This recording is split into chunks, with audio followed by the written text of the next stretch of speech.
Evaluate f of x at k. All right.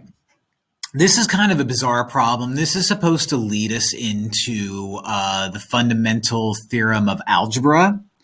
And right now, all it's asking is for me to find f of 1.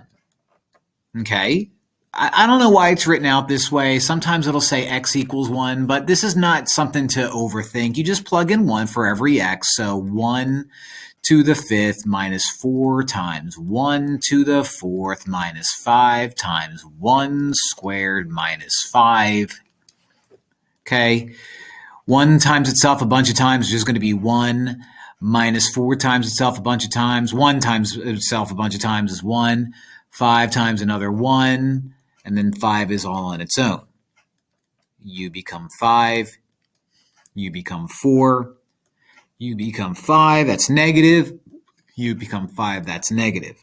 5 minus 4 is 1. 1 minus 5 is negative 4 minus 5 again is negative 9. So f of 1 is negative 9. And that's it.